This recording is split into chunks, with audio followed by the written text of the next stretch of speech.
Wa khalaqna zaujain, kami ciptakan di dunia ini berpasang-pasangan.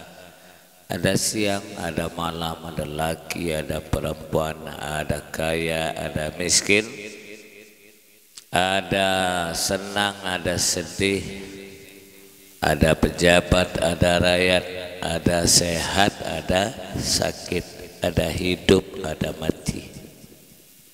Maka hadirin, apapun keadaan itu, hukum hakam Allah tidak boleh ditinggalkan. Karena kejayaan kita selaku umat Muhammad SAW adalah menjalankan ketaatan kepada Allah, mengikuti untaian sunnah daripada Rasul SAW. Itulah kejayaan kita. Maka hadirin, amal yang pertama kali kan dihisab, kan ditimbang di mahkamah Allah adalah salat. Inna awwala yuhasabu bil abdu yaumal qiyamati as-salat. Sesungguhnya amal yang pertama kali dihisab di sisi Allah di mahkamah Allah nanti adalah salat. Fa iza saluhat saluha sairu amalihi, salatnya baik, amal yang lain ikut baik. Fa iza fasadat fasada sairu amalihi, apabila salatnya rusak, amal yang lain ikut rusak juga. Satu-satunya hukum Allah yang perintahnya langsung diambil menghadap Allah, yakni salat, zakat, puasa, zikir, bakti orang tua, jual beli, itu turun di bumi dengan datangnya Jibril atau wahyu. Tapi salat itu manusia mulia yang suci lahir batin, ya sudah suruh menghadap Allah, mengambil perintah. Pulangnya Isra Mi'raj 2 hari berturut-turut Jibril alaihissalam mendampingi. Buka dalam kitab Sahih Muslim ada, di hadis Sunan Tirmizi itu ada. Ya Rasul, waktu zuhur maka Jibril jadi imam, Nabi jadi makmum. Tiba asar, datang lagi Jibril. Jadi zuhur, asar, maghrib, isya, subuh. Besoknya Nabi praktek langsung, Nabi yang jadi imam, Jibril yang jadi makmum. Kalau Jibril yang mengajarkannya, tentu datangnya dari Allah. Sehingga kalau diajarkan ngangkat tangan tuh ya kalau ndak di sini ya di sini, tidak ada ngangkat tangan begini. Jibril nggak ngajarkannya. Itu. Karena intinya supaya telapak tangan menghadap ke arah kiblat. Ya, membawa ke sini boleh, di telinga di sini boleh. Nah, hadirin, terkadang manusia ketika dia sehat rajin dia menjalankan ibadah salat, tapi ketika dia sakit sudah tidak salat lagi. Ya. Ketika dia sakit tidak salat lalu mati, apa yang terjadi?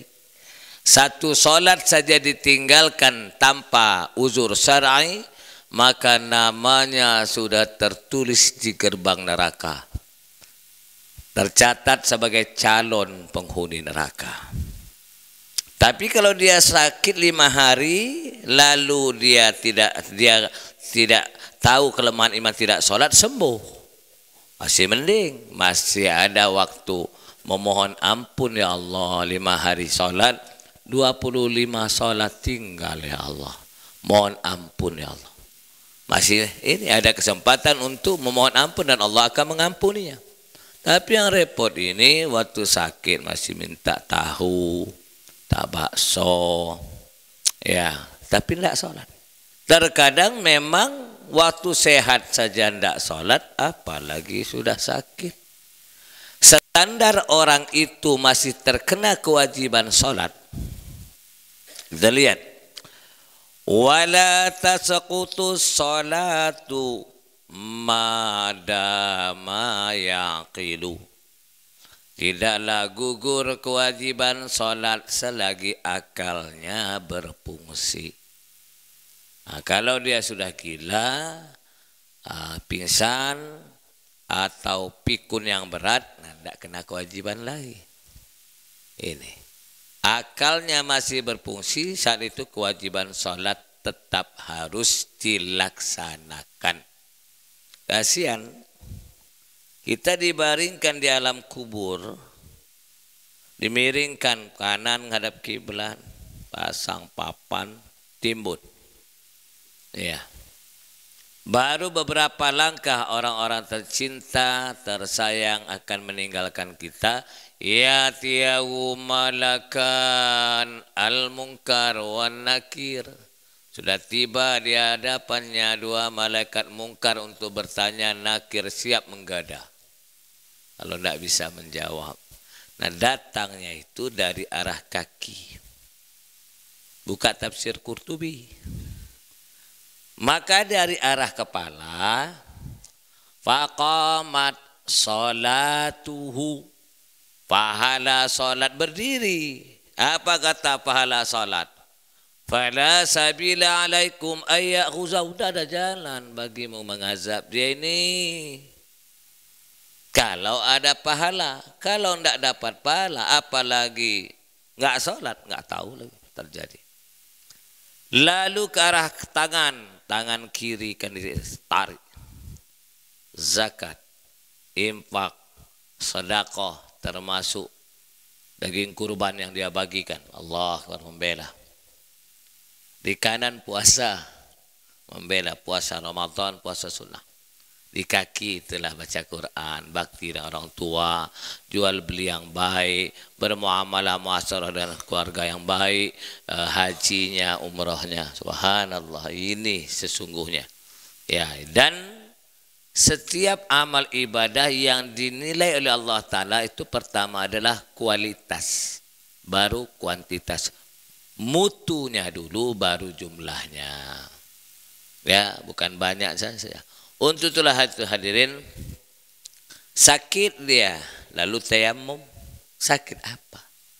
Tayamum itu dua penyebabnya, boleh tayamum. Pertama, tidak adanya air. Atau ada air untuk kita minum. Berjalan di padang pasir hanya ada 2 derigen, perjalanan sangat jauh. Kalau gunakan wudu habis, mati kehausan. Biar saya untuk minum, baru tayamum. Tidak ada air atau air tidak memadai untuk perjalanan yang sangat panjang untuk minum. Kenapa? Wudu wajib, menjaga keselamatan jiwa pun hukumnya wajib. Maka tayamum. Ya. Yang kedua, berhalangan menggunakan air. Dia penyakit cacar atau luka bakar, kebakaran dia kena badannya, kata dokter obat yang diberikan ini bagus, insya Allah cepat kering, tapi dengan syarat jangan kena air. Kalau kayak apa nih, sulfanilamid itu kan cepat kering tapi jangan kena air. Berhalangan menggunakan air, baru tayamum.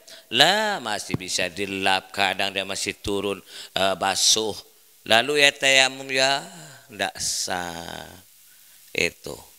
Jadi wudunya gimana? Wudu tetap menggunakan air. Itulah yang akan saya praktekkan kita hari ini, yakni cara wudu dan sholatnya orang sakit. Ya, jangan sampai sakit ya ndak sholat, walaupun dia terbaring tetap sholat, jangan sampai. Dan jangan tayamum kalau masih bisa menggunakan air dan air masih ada. Kalau alasan sakit tayamum ya tidak bisa. Tayamum itu mau sakit nggak sakit, kalau nggak ada air ya tayamum. Atau berhalangan menggunakan air. Seperti itu. Maka hadirin praktek dulu berwudu. Jadi air untuk wudhunya segini cukup. Kalau ini insya Allah lebih lagi. Jadi cara wudhunya nggak perlu turun dari tempat tidurnya itu. Disitulah wudhu. Sudah itu hadirin, bagaimana dengan kateter? Tak usah dilepas. Ya, biar. Tapi kalau menggunakan pempes harus diganti, dibersihkan dulu najisnya, buang pempes. Kenapa kateter? Apakah di zaman Nabi sudah ada kateter? Belum. Tapi ada satu sahabat Nabi yang Allah kasih penyakit salasilul baul. 24 jam air seni beliau tidak mempat netes terus kayak impus. Iya. Kenapa Allah kasih saya itu? Ta'lim lil ummah ila yaumil qiyamah. Pelajaran untuk umat bagi hari kiamat. Termasuk yang istihadah, ya, itu pun hukumnya sama. Ya, haid tapi sudah melampaui waktunya, tapi bukan haid istihadah namanya. Maka Nabi memberikan fatwa langsung kepada satu sahabat ini. Tapi kok sahabat itu enggak disebutkan namanya. Luar biasa dalam Islam. Ada sesuatu yang kurang baik, nama tidak disebutkan. Sama yang dengan hijrah untuk dapatkan menikahi wanita itu. Kan tidak tahu sampai sekarang siapa sahabat itu. Ya, yang siapa hijrah kena wanita dia akan menikahinya, yang meninggalkan Mekah menuju Madinah kan. Karena kata calon pengantin perempuan, kalau kau betul-betul cinta, ikut saya hijrah. Dia hijrah untuk wanita itu. Tapi siapa sahabat yang hijrah untuk demi menikahi perempuan, tidak ada tahu sampai sekarang. Ya, begitu juga sahabat yang terkena penyakit salasilul baul, netes. Itu hadis Tirmizi ada. Maka kata Nabi, kau wudunya setelah masuk waktu. Tidak boleh sebelum azan subuh dia wudu, tidak. Karena dia netes. Ketika azan kau cebok langsung ganti sarung, maka sholat. Walaupun waktu sholat itu netes ada bekas di sarungnya, sah. Yang kedua, kekuatan wudunya hanya 1 kali untuk sholat wajib. Setelah sholat subuh, ya, dia baca Quran boleh. Kalau lepas sholat zuhur dia ba'diyah boleh. Lalu setelah subuh dia nanti isyraq duha boleh. Tapi untuk sholat wajib zuhurnya seandainya belum batal atau maghribnya belum batal, isya tetap wudu. Kembali lagi, dia masuk azan isya, basuh kemaluannya, ganti sarung, sholat. Untuk isya, qobliyah isya boleh, isya ba'diyah. Tetapi untuk wajib selanjutnya, walaupun dia belum batal, tetap harus wudu. Itu fatwa langsung dari Rasul SAW berkenaan termasuk kateter. Tidak perlu dilepas walaupun dia nyunyur mengalir. Tapi pempes, maka pempes harus dilepas dan diganti. Maka hadirin, berwudu. Wudunya orang yang sakit itu kalau dia masih menggunakan air, cukup menggunakan air seperti ini. Ya. Ini saja. Kita akan praktek di mana? Di depan sini. Biar kelihatan.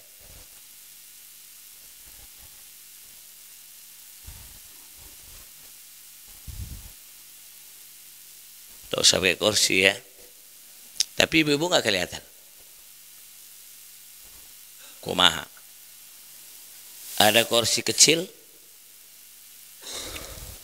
Saya pinjam. Apa-apa ada. Udah pakai ini aja. Tak usah. Jangan. Masa atau sekotor. Ini aja punya saya. Udah siapkan. Ya, saya praktekkan sakit. Pakai ini aja. Tuh nampung air. Ya. Ini kan masjid. Atau kalau di rumah taruh baskom apa. Tekan wudu. Karena dia mutayamum yang enggak sah. Dia masih ada air banyak di rumah, sakit tuh di rumah. Yang kedua, dia sakit tidak menghalangi dia menggunakan air, enggak apa-apa. bukan penyakit cacar atau penyakit apa luka bakar, maka dia tetap harus menggunakan air. Kecuali kata dokter jangan kena air ya. Maka bermula cuci tangan.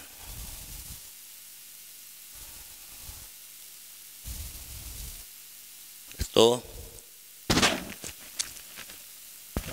kumur-kumur.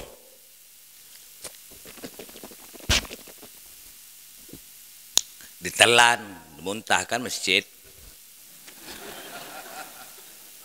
Kan air minum. Iya. Nah, saya lepas ini ya.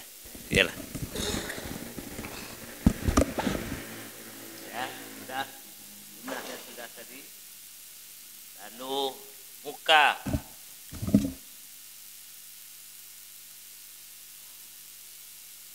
Ingat, wudu itu kok gini. Nih. Yang namanya muka itu dari sini membatas sa'ri. Dari kutil telinga sini. Kalau wudu sini enggak sah. Banyak wudu gini saja. Ini. Kan sesuatu itu ada panjang lebarnya ya. Ya, begitu muka ada panjang dan lebarnya. Baik sakit maupun enggak sakit ya.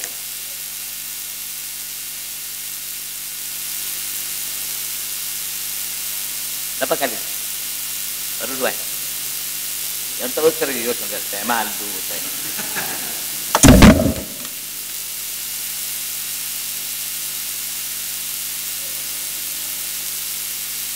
Bagaimana basah? Yakin basahnya? Iya. Di tempat tidur itu aja. Apa namanya? Baskom, kasih anduk apa tadi? Siku harus basah ya. Kalau ada cincin diputar supaya masuk air.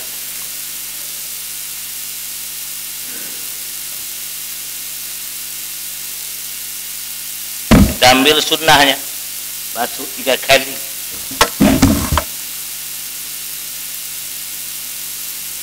Bagaimana Pak? Basah? Itu.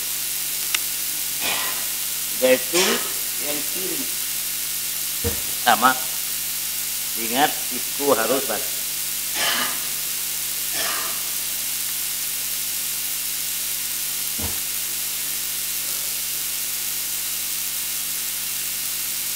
Jadi jangan tayamum kalau masih bisa menggunakan air dan air masih ada. Gimana yakin basahnya? Lalu nyapu kepala.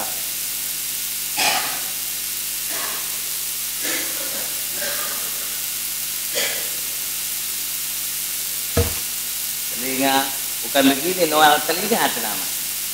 Ini masuk. Dan kata Nabi kita, masukkan telunjuk ke dalam ini. Ibu jari itu luar, itu dalam. Bukan.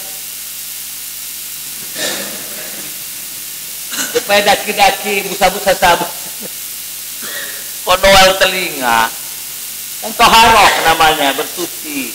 Satu 3 kali lah ambil sunnah.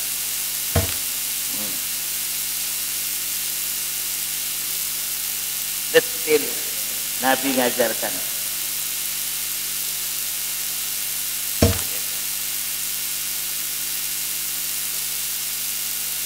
Kalau telinganya dakian berarti wudunya nggak benar. Apa deh? Kaki ya? Nah, basuh kaki ini harus hati-hati ya. Harus betul-betul di sela-sela jari. Terus di bawah telapak. Nah, basah jari. Mata kaki harus basah ya. Sampai telapak. Sudah 3 kali.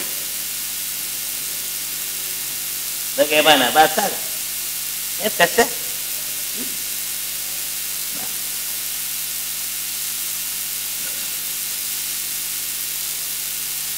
Lapan batu dan sela-sela jari. Ini ditamsilkan apa? Pernah dengar air berwudu air embun? Dan 7 macam air untuk wudu, salah satunya air Embun, dia kan basah, air embun di daun. Gimana Pak? Sempurna basah? Mata kaki jangan sampai. Basah kan? Bukan sulap, bukan sihir. Berapa terpakai? Setengah. Kalau seandainya di rumah saya habiskan air ini atau dua gelas, lebih sempurna lagi. Kenapa saya menggunakan sedikit? Pertama ini masjid. Yang kedua, air sebegini saja bisa sempurna wudhu. Sunnahnya bisa terpenuhi hanya berapa? Setengah ya? Iya. Setengah saja bisa sebasah. Bagaimana kalau di rumah ada baskom atau tampah yang dari plastik itu, kasih kain berwudu, tentu lebih sempurna lagi basah. Ya. Jadi kalau berwudu berkucur-kucur, bergayung-gayung, alangkah borosnya. Sakmene bisa basah. Apa yang mau ditayamumkan? Ya. Kira-kira masjid ini basah nggak? Nggak basah kan? Dan hanya segini saja basah dengan sempurna. Nah, ada yang basah masjid kita, kan hanya ini aja tidak tembus. Ini basah. Ya, apalagi anduk besar. Jadi nggak ada cerita lah sakit lalu tidak sholat. Berwudunya seperti ini. Bagaimana kalau dia tidak bisa wudu? Diwudukan boleh. Ya maaf kalau dia mungkin lemah. Tapi istrinya yang nunggu. Kalau mazhab sampai kebatal, pakai sarung tangan. Atau ada yang mudah, pakai semprot. Nah, semprot. Semprotan. Tapi jangan minyak wangi, air. Masih bisa wudu. Cara wudu sebetulnya. Lanjut lagi, kita lanjut ke sholat. Nanti saya akan praktekkan juga sholat menggunakan kursi. Ya, jadi banyak orang-orang nih sholatnya pakai kursi, sholatnya nggak sah. Ya, hal yaqbalullahul a'mala illa bil ilmi. Allah Ta'ala tidak akan menerima amal ibadah tanpa dengan ilmu. Ya, tapi sebelum itu saya sedikit membahas tentang sholat yang tidak sah, batal. Ya, pertama kalau takbir lebih awal mendahului imam, takbir terutama, maka sholatnya tidak sah. Lanjut lagi. Benar katanya pengen syafaat Nabi, kok sholat nggak ikut Nabi? Itu. Jadi takbir itu yang saya ketahui diajarkan Nabi dua. Ini di bawah telinga, terutama atau di sini. Tapi intinya telapak tangan menghadap ke kiblat, bukan lagi ya begini atau di sini. Ya, sedekap. Berbagai macam. Di sini boleh. Di atas dada juga boleh. Di bawah pusar, di atas pusar boleh. Di bawah pusar 3, 4 lurus tanpa sedekap. Ya, dia di Mekah, Allah Akbar, begini aja, tiba-tiba dia ruku. Nah, jadi di sini boleh, di sini boleh, di sini. Tapi sedekap itu kata Nabi pegang koen. Koen itu apa namanya? Pegelangan tangan, bukan sholatnya. Kayak gedinginan. Megangnya dua cara. Bisa begini. Bisa begini, 3 di sini. Nah, 2 yang megang. 3-nya di sini. Seperti itu. Ini sholat. Artinya pengen siapa? Sallu kama ra'aitumuni usalli. Sholatlah kalian sebagaimana kalian melihat sholat. Dahulu mihrab ini di zaman Nabi tinggi, ada panggungnya. Sahabat-sahabat baru masuk Islam bisa ngelihat bagaimana cara Nabi berdiri. Nah, kalau berdiri tegak, tolong berdirinya. Ya, kalau ibu-ibu rapat, bapak-bapaknya agak jengkal, yang lebih kurang sejengkal. Tak etis berdiri depan Allah ngangkang. Itu. Nah, berdiri tegak itu begini, bukan begini. Kecuali memang dia jalannya begini. Ya, Jalannya bagus.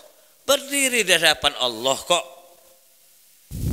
Tapi kalau ini jarang. Kecuali memang dia jalannya beginilah. Itu uzur namanya. Berdiri, jalannya bagus. Tapi berdiri di hadapan Allah. Ini. Nah, takbir sedekap. Nah, ketika ruku itu titik berat di dengkul. Dari sini, bukan begini, bukan begini. Nah, itu hadis Muslim banyak sini. Tapi tidak pula mubalaghatu fir ruku. Makruh. Berlebih-lebih ruku, dia di sini megangnya. Mungkin dengkulnya di sini apa ya? Ada yang megang dengkul, betul. Tapi nah, kenapa kau lengkungkan gini? Kecuali memang tangannya begini, uzur namanya. Tangannya bagus, maka tidak begini.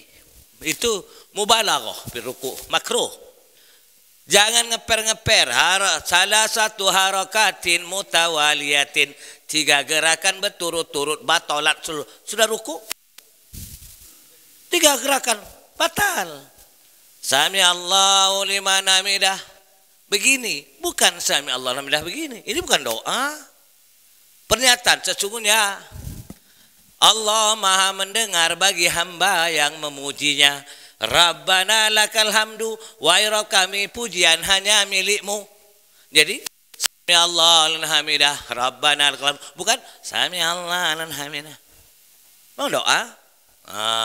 Dan itulah yang diajarkan Jibril itu begitu, bukan ngangkat tangan begini. Tapi nah, kadang anak-anak muda saya lihat tadi ada beberapa lah, tapi mudah-mudahan Allah maafkan. Nih, ya Allah, alhamdulillah. Berapa gerakan nih? Salah. 3 gerakan berturut-turut. Tapi memang sebelumnya udah batal soalnya Allah. 3 gerakan garuk-garuk. Emang nggak boleh garuk? Boleh. Gatal. Sekali, 2 kali. Jangan sampai 3 kali. Berhenti. Sekali, berhenti.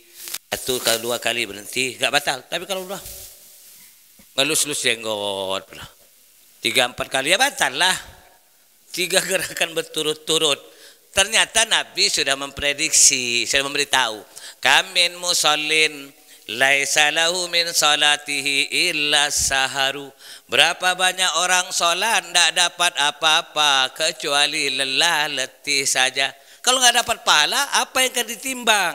Kalau nggak ada ganjaran pahala, apa yang akan membela di alam kubur di kepalamu? Seperti itu. Yang banyak terjadi. Satu lagi, ketika dia sujud, sujud ini boleh dengkul duluan, boleh tangan duluan, tapi yang nggak boleh kepala duluan. Menjawab saya benjol nanti. Kalau begini turun sini. Tapi ketika Nabi sudah umur di atas 50-an, kadang sakit beliau, tangan duluan, dengkul. Nah, ketika sujud, kalau ini dilonggarkan, ibu ini dilonggarkan. Tapi jangan nempel begini. Sujud seperti duduknya anjing, makruh. Nah, ketika sujud, ini jangan diangkat setengah senti. Kalau kaki ini diangkat, ya tidak sah. Kenapa? Nabi bersabda, pulang Isra Mi'raj, umirtu an asjuda li sab'ati a'dha'in. Aku diperintahkan oleh Allah, perintah ya, ketika sujud menempelkan 7 anggota tubuh di bumi. Detil Nabi, jabahaten kasyipaten, jidat yang terbuka, yaden kedua tangan 3, rukbaten kedua dengkul berapa? 5, rijlen 7. 7 ini lihat dikasih kapas ketika kita bati itu. Kan kapas itu ada 14. Bukan sekali kasih kapas, siku kasih kapas, sini kasih kapas, kurang kerjaan. Kapas untuk orang mati itu 14 saja. Untuk 7 anggota tubuh di sini kasih kapas. Yang nyentuh bumi, tangan, dengkul, 7 dengan 7 lubang. 1, 2, 3, 4, 5, 6, 7, 14. Itu. Kalau pernah praktek kita dulu ya di sini. Cara menangani jenazah. Lanjut lagi hadirin. Ketika sujudnya hanya 5 yang menempel, diangkat setengah senti, tidak sah. Sebab subhana rabbiyal a'la itu hukumnya apa? Sunnah. Bacaan dalam sholat itu, bacaan itu hanya 5 saja. Ya, bacaan yang wajib. Kalau ada bacaan berarti ada gerakan bibir, ada suara. Tapi kalau dia sholat,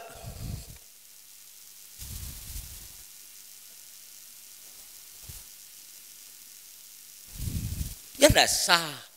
Ini namanya 5 bacaan harus ada gerakan bibir. Pertama, takbiratul ula, takbir pertama. Allah. Tapi jangan Allah mengganggu tetangga kiri kanan pula. Takbir pertama, ucapan Allah Akbar. Yang kedua, Al-Fatihah. Yang ketiga, membaca tasyahud di tahiyat akhir. Ya. Yang keempat, bersolawat kepada Nabi di tahiyat akhir. Yang kelima, salam pertama. Hanya 5 ini. Selebihnya berarti bacaannya itu sunnah. Nah, subhana Allah Akbar kabira, membaca surat setelah Fatihah sunnah. Subhana rabbil azim sunnah. Subhana sami Allah hamdidah sunnah. Subhana rabbil ala sunnah. Rabbighfirli warhamni wajburni warfa'ni sunnah. Nah, sujudnya yang sujud itu yang wajib. Bacaannya apa? Sunnah. Nah, ada lebih fatal lagi. Kalau ada cepat perbaiki, Pak. Tadi apa tadi? Sujud terangkatlah kaki ini. Tapi kalau ngangkat begini ya nggak mungkin.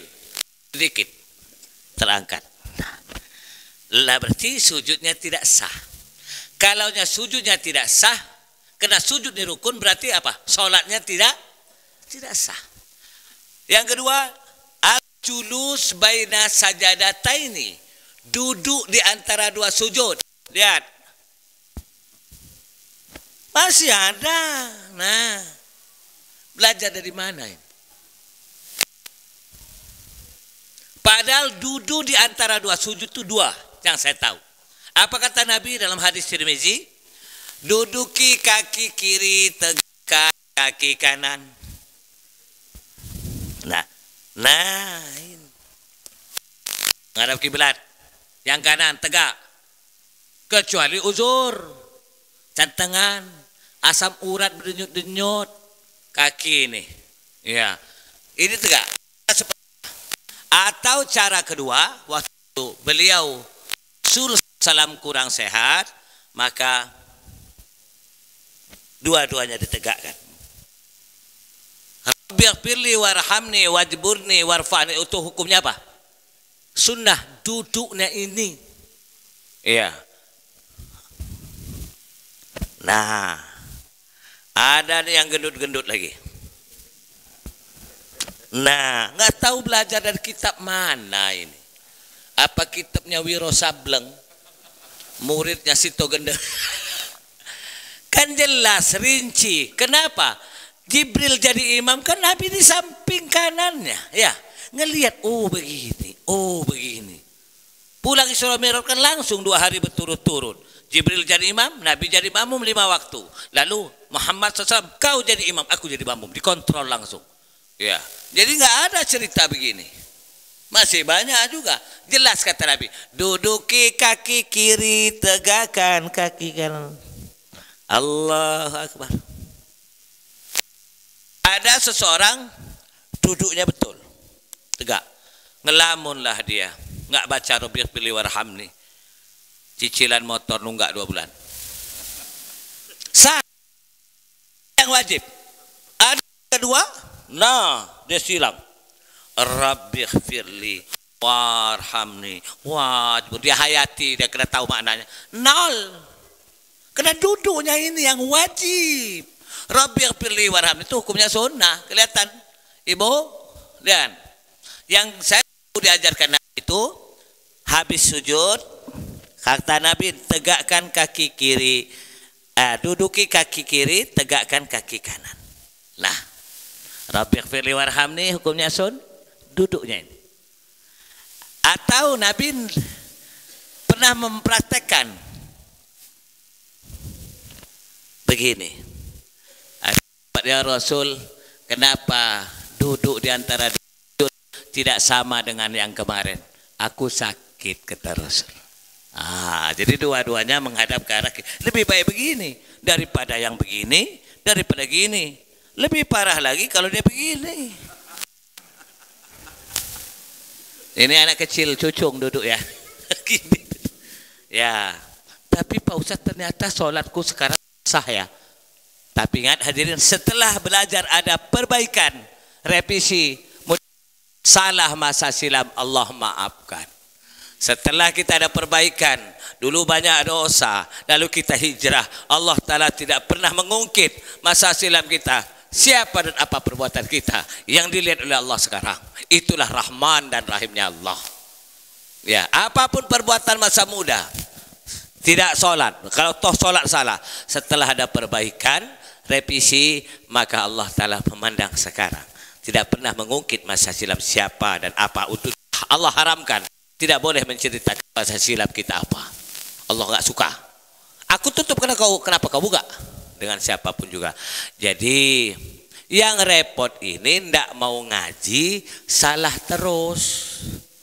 Habis sholat pergi, habis sholat pergi, habis kajian subuh pergi. Mau apa? Mau nggak kuat lagi, nggak udah tua nih, sayang mahayang tapi leles.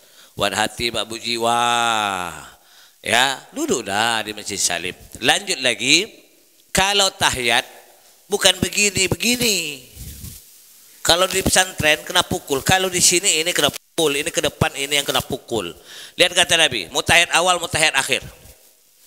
Letakkan tangan kiri di ujung paha kiri. Letakkan tangan kanan di ujung paha kanan. Genggam kecuali telunjuk. Nah, bukan begini langsung ke depan. Kalau di pesantren kena pukul, kena rotan ke depan. Nah begini, ini genggam kecuali telunjuk. Nah begini. Ya, at-tahiyatul mubarakatuh salawatut thayyibatu lillah. Assalamualaikum ayuhan nabi wa rahmatullahi wa barakatuh. Assalamu alayna wa ala ibadillahi salihin. Asyhadu an la ilaha illallah. Pas illallah diangkat sampai innaka hamidum majid turun. Nah, bukan ke sana. Kalau di pesantren di sini ini kena pukul, kalau ke sini ini yang kena pukul, maka harus pas ujung. Asyhadu an la ilaha illallah. Tapi ada gini-gini Pak Ustaz. Ini digerakkan, ada mengartikan digerakkan. Kan beda kan? Digerakkan. Ada yang mengartikan digerakkan, nggak apa-apa. Nggak batal kan? Nggak kena satu jari. Kecuali kalau dia udah gini, nah batal. Sudah ketika gerakan berturut-turut. Jadi kalau ngaji nggak cepat menyalahkan. Berarti dia yang begini-begini mengartikan digerakkan. Sudah sholat orang sakit sekarang. Yang paling afdal duduk begini di bawah, tahiyat awal. Ya, lihat. Ini yang paling afdal. Al-ibtiras namanya. Lalu takbir, Allahu Akbar. Ya, terserahlah baca lengkap atau langsung Fatihah. Kalau masih rukuknya bagaimana? Sejajar dengan Allah Akbar, subhanallah. Sami Allah. Kalau masih bisa sujud, sujud. Tapi kalau nggak bisa sujud, dia operasi tulang ekor atau tulang belakang ini jangan terlalu condong kata dokter. Berarti takbir, Allah Akbar, subhanallazim. Di sini sujudnya, sini ruku, di sini sujud. Kena dilarang dokter jangan dulu sujud, terlalu kencang nanti lepas jahitannya. Nah itu yang paling afdal. Tapi ketika duduk seperti ini tidak bisa lagi duduk tahiyat tadi, wayun dabul iftirasu, disunahkan duduk iftiras, duduk tahiyat awal. Itu yang paling afdal pertama. Tetapi kalau duduk iftiras nggak bisa lagi, wa yaq'udu kaifa syaa. Setelah begini ini nggak bisa lagi, sudah terserah si sakit. bagaimanapun nyamannya dia. Kita nanti bicara di kursi. Misal dia nyamannya bersila Allah. Sudah baca Fatihah langsung ruku. Allah Akbar. Subhana rabbiyal azim. Sami Allah. Allahu Akbar. Subhana rabbiyal a'la. Sudah terserah. Oh, dia nyamannya duduk tahiyat akhir boleh. Tapi di antara semua duduk ini ada dua yang makruh. Tapi sah. Melonjor. Ya, melonjor ke depan. Kakinya. Allah Akbar. Subhanallazim. Sami Allah. Allahu Akbar. Subhana rabbil a'la. Tapi ini makruh. Ya. Makruh yang kedua. Makruh yang kedua yukrahul iqa'u. Makruh iqa'. Iqa' ini seperti duduknya anjing.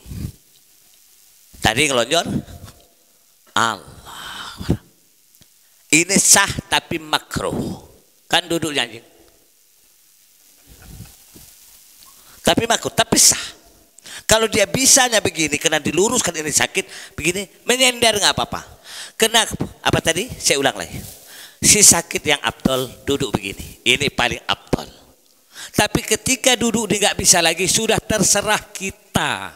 Mau bersila boleh, melonjor boleh, senyaman si sakit. Itu sudah terserah. Lanjut lagi. Ketika duduk di bawah nggak bisa, baru duduk di kursi. Tapi penilaian saya sedih sebetulnya. Duduk di kursi tapi sholatnya tidak mau belajar. Ya, si tua ini kok si tua, yang sakit lah tua. Kan kursinya di belakang. Dia masih bisa bawa kursi. Tua nah, oh tua, ya lalu dia pasang, sudah tua sakit pula.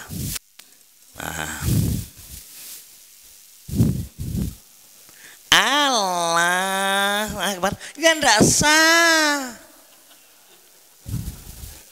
Apa tadi? Allah. Kenapa kau nggak mau belajar lah duduk di majelis taklim? Ya. Apalagi dia dari belakang mau ke depan masih bisa lebih parah lagi, langsung duduk ya ndak sah. Harusnya dia kan masih bisa berjalan dari rumah ke masjid. Di masjid sholat Jumat banyak nggak sah loh. Dia masih bisa jalan di sana.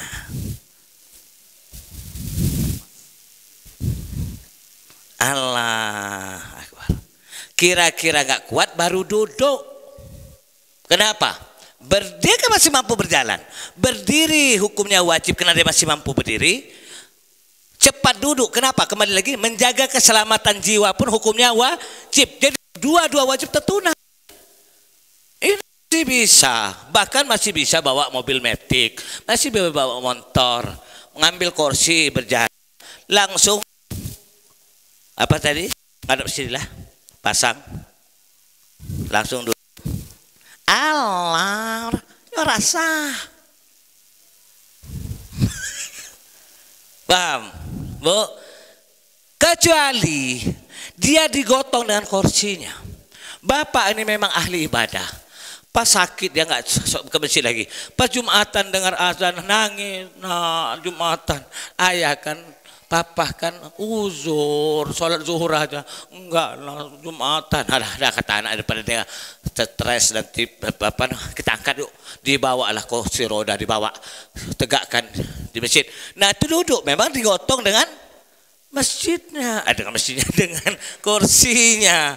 Lah masih bisa bawa kursi, langsung yanda saya minimal dia takbir Allahu Akbar, dia baca Allah Akbar kabeh mampu, Fatihah mampu, ya terserah. Pas mau ruku baru duduk. Allah Akbar, subhana rabbiyal azim wa bihamdi, sami Allah, subhana rabbiyal a'la wa bihamdi, agak condong. Itu. Nah, atau dia mampunya hanya takbir. Allah Akbar. Daripada jatuh nanti, kan menjaga keselamatan jiwaku wajib.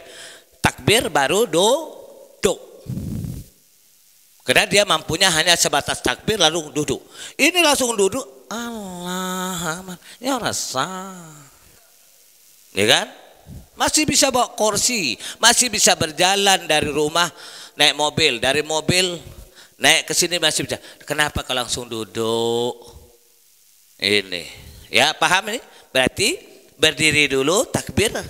Yang tahu kan dia, nggak kuat langsung duduk. Nah, rakaat keduanya gimana? Kalau masih bisa berdiri, kalau nggak langsung duduk saja. Nah, ini yang harus diperhatikan. Ya, lihat Raja Salman.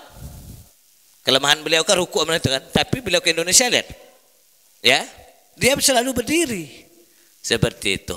Lanjut lagi, ketika duduk di kursi tidak bisa lagi, ya, baru cara yang kedua, duduk di bawah nggak bisa, baru miring kanan.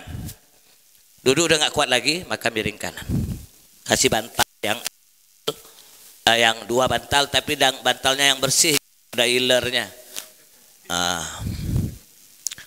Jadi upayakan menghadap sana. Ada bantal. Allah. Ya, baca Fatihah. Allah Akbar, subhana rabbil azim. Sami Allah, Allah Akbar. Nah, kalau sujud jangan dipaksakan, nanti sujud Allah Akbar nggak bangun lagi, tolong. Kan sudah lemah. Ya, miring. Ketika miring nggak nahan lagi, baru terlentang. Ganjal bantal, terlentang. Allahu Akbar. Bismillahirrahmanirrahim. Waladhdallin. Inna a'tainakal kautsar. Allahu Akbar. Subhana rabbiyal azim wa bihamdi. Sami Allah alhamdulillah. Allahu Akbar, subhana rabbiyal a'la. Allahu Akbar, rabbiyal a'la. Innaka Hamidum Majid. At-tahiyatul asyhadu an la ilaha illallah. Kan sakit enggak kuat lagi. Asyhadu an la ilaha illallah. Innaka Hamidum Majid. Assalamualaikum warahmatullahi. Assalamualaikum. Itu. Tapi setelah itu dilihat hanya tidur ngorok.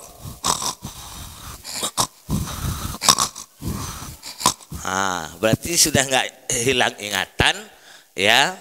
Berarti siap nanti mau disolatkan. Kan sudah ngorok. Ya, mau apa lagi? Iya.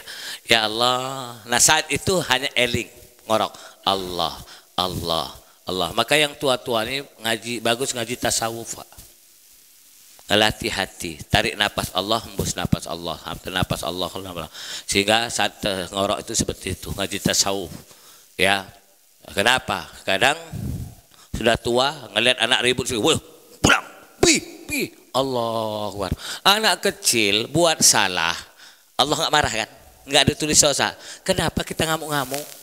Hanya anak kecil buat salah, ditulis dosa nggak? Enggak. Allah nggak marah kan? Allah maafkan. Loh, kok kita ngamuk-ngamuk? Berarti tua casingnya, tapi emosinya ini menggebu-gebu ini. Oh, pulang. Mau ribut. Harusnya jangan ribut, nah ya, cung. Kasih 10.000, jangan ribut. Iya, harusnya begitu. Ini ngebentak-bentak di masjid. Maka menata hati ini penting. Ya, menata hati. Ya, tapi rata-rata kalau udah tua, udah enggak itu. Tapi masih ada yang tua ngamuk-ngamuk, bini deh, dicekek, dibanting. Ada. Sampai bercerai loh. Kukira Lampung, Jawa. Dicekek neneknya, dibanting. Saya mau bertemu Datun, mau kerayu, baliklah dua kakek nenek. Ya, menata hati. Nah, itulah cara wudu sudah sholat. Jadi tidak ada istilah alasan tidak sholat ketika sakit, ya.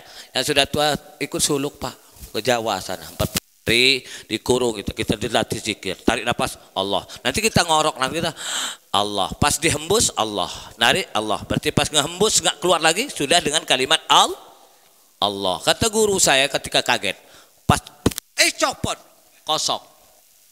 Harusnya pas kaget meletus balon cucung kita. Allahu Akbar. Kenapa?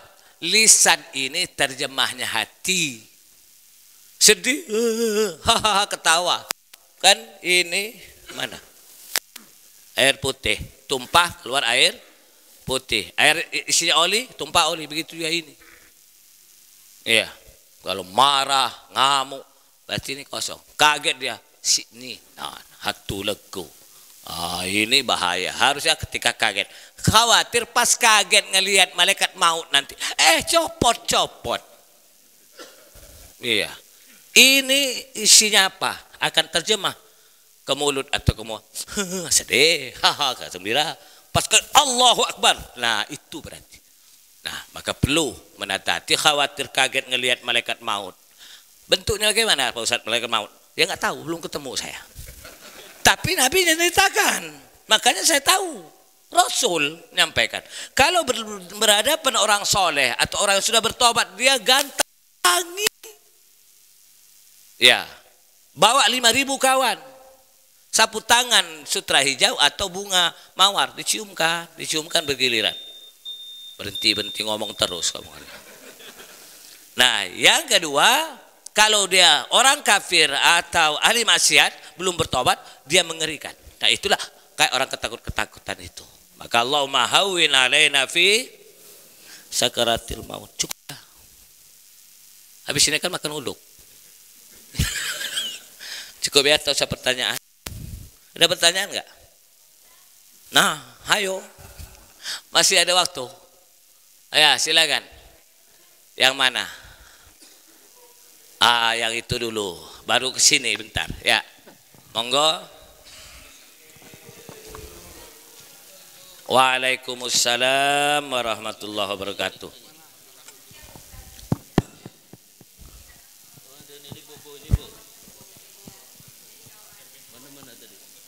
Ya, kalau laki bagaimana? Assalamualaikum warahmatullahi wabarakatuh. Waalaikumsalam. Izin Pak Ustadz. Jadi dari awal tadi Ustadz utarakan sholat perempuan itu dari pertama kali sudah beda kakinya. Jadi kalau kaki lebar laki sejengkal, kalau perempuan rapat. Iya betul. Nah kemudian sekarang dikaitkan dengan sujud. Sedangkan Rasulullah mengajarkan sujudlah sesuai dengan sholatnya Rasulullah. Nah sedangkan yang saya tahu, yang saya pelajari waktu zaman saya sekolah dulu, yang namanya sujud perempuan itu beda. Kalau laki kan dia diibaratkan anak kambing bisa lewat, ya kan? Betul, bisa ngelewatin. Tapi kalau perempuan kan dia agak seperti itu, ya kan? Nah, jadi yang saya ingin tahu seperti apa? Yang seperti yang pertama yang Rasulullah ajarkan atau yang perempuan? Ya, semua tadi? Rasul yang ajarkan. Kalau laki, nah, jangan ditempelkan. Tapi ini tidak nempel ke lantai. Kata Nabi jangan sujud seperti duduknya. Kalau perempuan tidak begini, tapi ini dirapatkan di sini. Tidak ke sini tapi rapat ke sini. Satu lagi Ustaz. Ya, dua boleh. Selagi ada air, berwudulah dengan air. Ini. Nah, sekarang dikaitkan kalau kita berangkat umroh di pesawat, ya kan? Diajarkan kalau kita sholatnya kita tayamum saja. Nah, sedangkan siapa yang merintah? Tayamum. Ya, ada dari yang merintahkan tayamum siapa? Ya, pembimbingnya pasti. Dia bertanggung jawab di mahkamah Allah. Ibu lepas. Oh, gitu. Siap. Terima kasih Tapi Ustaz. kalau saya enggak mau tayamum. Lah minta 5 gelas untuk minum, boleh enggak sama pramugari? Minta minum. Ini kan di kamar mandi aja kan enggak terlalu basahnya, sedikit-sedikit saja kan? Di WC yang kecil kamar mandi itu kan menggunakan air segini. Orang kita cuci muka segala lebih begini, sehingga saya tidak menggunakan, dari guru saya enggak tayamum. Tapi kalau seandainya pas haji umroh ada ustadz menyatakan, Bu tayamum, tayamumlah. Kalau apa-apa dia nanggung lah, bapak kan lepas. Iya, kan ada pembimbing di pesawat nanti tayamum ya. Bapak-bapak tayamum nggak apa-apa, karena ada yang bertanggung jawab di hadapan Allah. Nanti dia yang ngejawab, bapak lepas lah, karena enak. Itu, paham? Jadi ustadznya enak. Pertama kali kan ditanya nanti, ya dijungkir balik kan nanti kalau udah nggak bisa mempertanggungjawab. Sungguh ada hadis kan, ada hadisnya. Hafiz Quran, ya, qori'ah, alim ulama, khotib dan dermawan. 3 ini sebelum orang non muslim ditanya, 3 ini berat jadi ustadz. Ya begitu. Ya Bu ya, satu di sini tadi. Ya habis ini baru Ibu. Ya monggo. Ya 3 juga boleh. Nanyanya singkat ya, sebab saya ini kan IP saya 3,8 Pak. Maaf bukan sombong. Pertanyaan belum selesai, jawaban sudah ada di saya. Saya kan dari Unila, tanyalah di Unila itu. Bukan dari UGM, bukan dari Unila saya. 3,8 itu udah dapat beasiswa dari Mbah Soeharto 50.000 itu 91 itu besar, itu ku pakai untuk mondok di Pakistan karena saya anak yatim. Ya monggo. Assalamualaikum warahmatullahi wabarakatuh. Waalaikumsalam. Ini saya ada 2 pertanyaan Pak Ustaz. Pertama, ada yang menganjurkan setiap kita membasuh anggota wudhu itu berdoa. Tetapi doanya kan macam-macam orang itu. Yang kedua, saya perhatikan itu karena orang tuh sujud itu lama betul. Jadi kalau kita berdoa di dalam sujud itu, di dalam hati, boleh apa enggak? Ya. Terima kasih. Wassalamualaikum warahmatullahi wabarakatuh. Pertama tadi tentang ya itu Imam Ghazali, Allahumma baiz wajhi, cahayakan wajahku, Allahumma atini kitabi biyaminihi, berikan catatan dengan tangan, wala tu'tini kitabi bisimalihi, jangan tangan kiri ini Allah yang menerima. Ketika basuh kaki, Allahumma sabbir qadami ala sirat yauma tazillu fil aqdam, ya Allah mantapkan langkah ini di atas jembatan sirat, di mana saat itu banyak kaki terpleset. Ini boleh. Siapa menerangkan? Imam Ghazali. Kalau mau fotokopinya nanti ambil dengan saya, tapi di rumah Pak. Doa-doa itu nggak bayar juga, gratis. Yang kedua tentang sujud lama. Sujud lama silahkan, ruku lama silahkan, tapi sholat sendirian. Kalau jadi imam jangan lebih dari 3. Kamu lebih, kita subhana rabbil azim, subhana rabbil a'la, mau 21. Boleh Pak? Izin. Boleh. Kata 1 boyok, nggak jadi, kembali ke 3. Tapi kalau sholat sendirian boleh. Abu Talha sholat duha di kebunnya, ruku saking lamanya subhana rabbiyal azim sehingga burung loncat-loncat dikiranya tonggak kayu, padahal sedang sholat duha di kebun di Abu Talha. Yang terkenal kebunnya apa namanya, ranum-ranum itu ya. Begitu. Jangan dipraktekkan jadi imam. Pernah terjadi di masjid di Bandar Lampung, sujud terakhirnya lama, di belakang ngedonga. Apa imam ini mati kok nggak bangun-bangun? Ya. Terjadi di masjid ada. Dia bertanya dengan saya, dia bertanya apa hukum kami di belakang naib imam ini kok ngangkat kepala ini ngelihat imam ini? Itu kan imam tuh sujud lama betul. Curiga. Yang di belakang imam mati karena lama, nggak biasanya. Nah, memang ada hadisnya. Sujud terakhir sangat dicintai oleh Allah dan lamakan, berdoalah di situ. Tapi ini maksudnya dalam sholat Nah, terakhir Ibu, dingin nanti uduknya. Kalau mau tanya, telepon di HP saya Bu ya, Bapak-bapak 0821 8085 3020. Assalamualaikum warahmatullahi wabarakatuh. Waalaikumsalam. Ustadz tadi waktu kita sakit, seandainya kita sakit kan tadi Ustadz ngasih contoh uduk. Uduk itu bolehkah untuk apa? Seandainya kita sholat zuhur, kita nggak batal tuh sampai asar, bolehkah? Sakit apa dulu?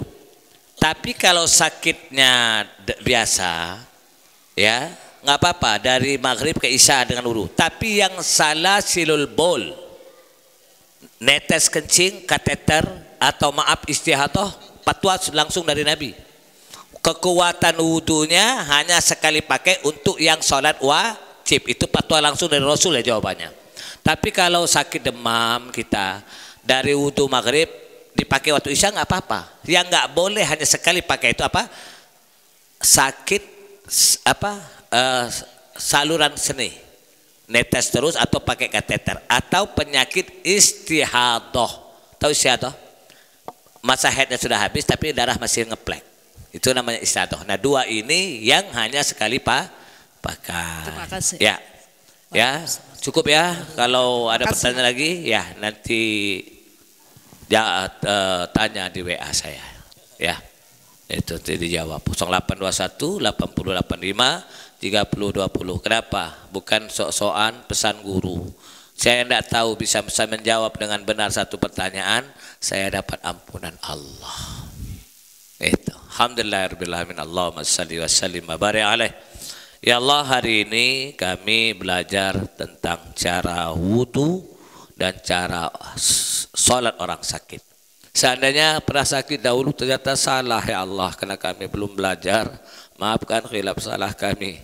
Setelah tahu dan belajar kami akan perbaiki ya Allah. Untuk itu ya Rahman ya Rahim, kami yang banyak dosa ini mohon pandang kami dengan pandangan rahmat dan kasih sayang-Mu. Jangan Kau pandang kami dengan murka dan azab-Mu ya Allah. Di sisa-sisa umur yang kami tidak tahu berapa sisanya, bimbing kami, tuntun kami. Dengan duduk di majelis taklim, mudah-mudahan ibadah yang salah menjadi benar. Karena kami ingin ridho-Mu ya Allah. Kami ingin menatap wajah kekasih kami Rasul di padang mahsyar nanti. Untuk itu ya Allah ya Tuhan kami mohon berkahi umur kami, kesehatan kami, karena masih banyak amal ibadah yang belum mengikuti tuntunan Quran dan Sunnah. Sekali lagi Allah bimbing kami, tuntun kami, karena kami ingin ridho-Mu ya Rahman ya Rahim. Rabbana atina fid dunya hasanatan wa fil akhirati hasanatan wa qina azabannar. Baraka subhana rabbika rabbil izzati amma yasifun wa salamun alal mursalin. Alhamdulillah rabbil alamin. Terima kasih, mohon maaf atas khilaf dan salah. Subhanakallahumma wa bihamdika asyhadu an la ilaha illa anta astaghfiruka wa atubu ilaik. Assalamualaikum warahmatullahi wabarakatuh. Kisah inspiratif, hukum Islam, adab seorang muslim, tata cara beribadah, amalan kehidupan, motivasi sukses dan cara bisnis, parenting Islam dan Samawa.